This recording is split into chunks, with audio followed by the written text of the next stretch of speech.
According to Darth Bane, the creator of the Rule of Two, there are only two lightsaber forms that any Sith should ever need. Greeting again, Acolytes, and welcome back to the Archives. For thousands of years, the 7 forms of lightsaber combat were the basis on which the Jedi and the Sith forged their combat prowess. Each of the forms were curated with specific strengths and scenarios in mind that any user of this legendary weapon would be well equipped to use effectively. And despite being on opposite ends of the Force, both the Jedi and the Sith adhered to these forms. However, Darth Bane would come to the opinion that the 7 forms were superfluous. According to his writings in the Book of the Sith, we learn a lot more, and the Order only needing 2 forms in his opinion. So in today's Holocron, we are going to discuss Bane's opinion on the lightsaber forms, and how this influenced none other than Luke Skywalker, and how he taught lightsaber combat to his own students. Also, if you enjoy hearing the insights of the wisest Jedi and Sith alike, be sure to select your own lightsaber form and slash the subscribe button. We upload quite frequently and would hate for you to miss out on knowledge from a galaxy far, far away. Now, my friends and acolytes, let us begin.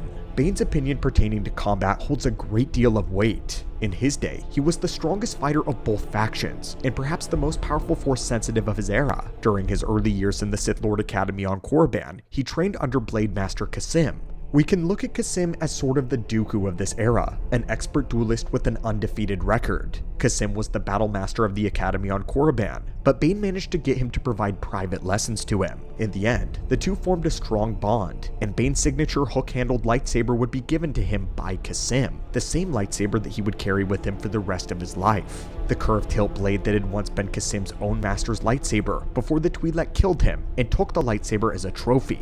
It now belonged to the student Bane. Under Kasim, Bane would learn a ton about lightsaber combat, and it would be here where he would study the 7 forms. He would go on to do his own study though in the library of the Academy, and his own research into holocrons, not entirely trusting his master. For Bane, lightsaber combat was one of his favorite hobbies. In fact, it became an obsession. He relished in every moment when he got to crush an enemy. However, he was not the one that would draw fights out. If he saw an opening to kill, Bane took it and he never hesitated. Bane as an individual preferred things to be as direct and straightforward as possible. The only time he took the long way around was when he decided to be cunning and sneaky. This all stems from his youth and childhood, growing up as an abused minor on the world of Apatros, and then went into becoming a sergeant for an elite team of Sith troopers during the war. To Bane, the only thing that mattered was survival by any means, and straightforward solutions to complex problems. For Bane, ritual, ceremony, artifacts, and even knowledge only mattered if it held practical value. Anything that did not was dead weight, and therefore should be cast aside. Bane brought this philosophy into every part of his life as a Sith Lord, and would teach it as a core principle of the Rule of Two. And of course, he brought the ideas of simplicity and directness into his very form.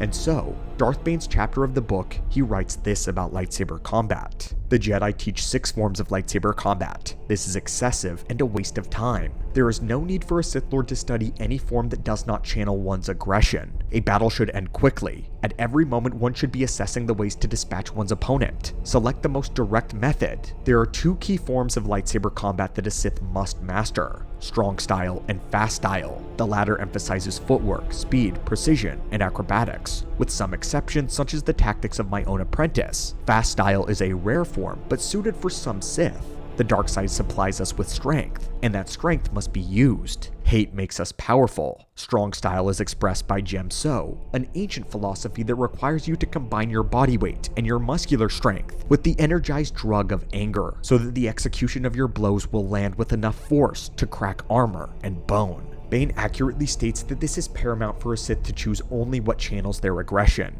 Many of the forms such as Shicho, Sarisu, and Naiman are a lot more measured and patient. They emphasize control, calculation, and keep a steady pace in a duel. For Bane, all of this was worthless. Yes, it is important to keep one's head in combat, but a Sith must work to have the dark side incorporated into everything. Every aspect of their life. It is especially important for them to do that in their lightsaber forms. If the dark side is not their ally when they are in battle, they will be weak, slow, and clumsy. Keeping one's internal energy flowing with the dark side, raining crushing blows from above, is the only way that a Sith should fight. To this end, Bane decides to simplify all of the forms into two categories, strong style and fast style. What's fascinating is that these two key styles are what Luke Skywalker would later go on to teach his own students of the Jedi Praxium, but we'll get to that in just a second. Fast style apparently harnesses the acrobatics and the speed of Ataru, the precision of Makashi, and the whirling blade work of Sarisu. What's fascinating is Darth Bane discourages a Sith from pursuing fast style only in rare circumstances. He even cites his own apprentice as being one of them. Zana was a woman with a smaller stature and a more slight frame. She was powerful in the dark side, but her physicality was lacking in the realm of raw strength. However, she was quite agile and extremely clever. Bane taught her to primarily use the defensive form of Sarisu, Form 3. Zana's approach to lightsaber combat was to draw her enemies onto the full offensive, which left their guard open to whenever she refused to attack. And then, once the right moment was achieved, she would either cut them down in a single move, or fall back to her true talents, Sith magic. Zana began duels by using purely defense, but much later in life she would develop something more close to what Bane described as fast style. By the time she and Bane had their final duel, she employed more offensive techniques and acrobatics, and so when waiting like a snake to strike, one can build their aggression while on the defense, waiting for a final blow. This is exactly what Bane taught.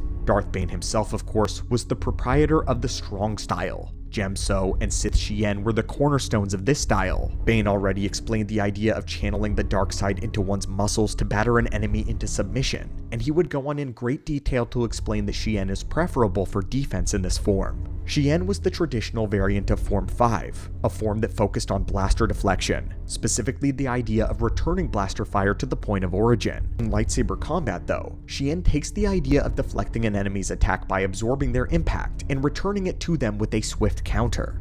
So even when defending with strong style, you're still attacking. Maintaining this cycle of constant offense was a surefire way of keeping your aggression flowing. Most interesting though, Darth Bane isn't actually telling us everything that he knows. In the Dynasty of Evil book, the third book in the Bane trilogy, the Dark Lord is seen using Sarisu. In fact, he's shown to be proficient with it. He's so proficient that he can walk into a rainstorm and spin his lightsaber in a defensive umbrella so dense that not a single drop of rain ever touched him. Bane seems to have decided to master both strong and fast style, making his own hybrid form completely undefeatable. But this seems to be something that he kept to himself. In his final fight with Zana, he unveiled the mastery of both sides. Despite Gemso traditionally lacking in footwork, he and Zana were both described as moving so quickly that they were simply smears and blurs of red light. This was a lot like how Anakin would later fight himself, combining Gemso with the Ataru form of Form 4. Anakin was so powerful and incredibly agile that really no one of his era could stand up to him either, making him terrifying to encounter on any battlefield. Bane, however, took this even further, combining overwhelming strength, blinding speed, and impenetrable defense. This made him an absolute monster with the blade. Yet, there was actually a third lightsaber form that Bane acknowledged to be worth a Sith Lord's time, and in the book he also writes this. There is a third style, though it is exceedingly difficult. It is called Juyo, and it is the style that the Jedi foolishly forbid.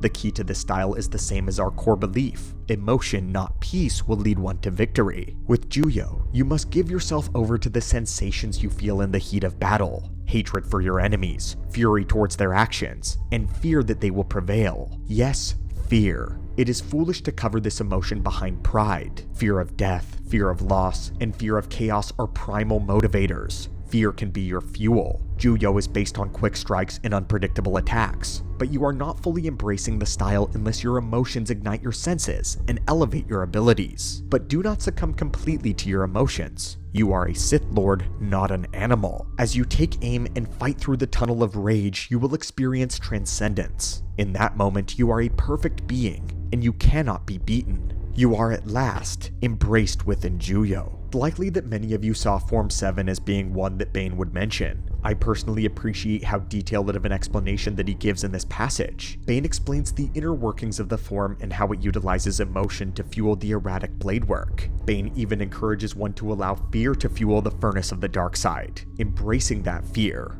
But he also teaches a form of restraint. The Sith are not controlled by their emotions, rather they are fueled by them. There is a difference between the two, and that fine line is the difference between apotheosis and degeneration. the difference between a god and a beast. Those who understand that difference can perfect the form, harness one of the most powerful lightsaber styles to ever be created. But now that we've detailed Bane's perspective, let's look to Luke Skywalker to respond to some of these claims. Luke writes in the annotations in the margins of these pages. He comments on Bane's observation on these forms. When Bane speaks of Gem So, Luke says this: "My style is a hybrid, but it's built on what I know and understand to be considered a Jedi form of Form 5. Even the more aggressive Jedi styles emphasize defense, while the Sith only seem to care about attack." Later, Luke continues to attack Bane's philosophy on combat. Unless they overwhelm an enemy right away, most Sith Lords will eventually lose a lightsaber duel. Without peace, you cannot keep your mind clear. Without peace, you forget technique. This claim is definitely disputable.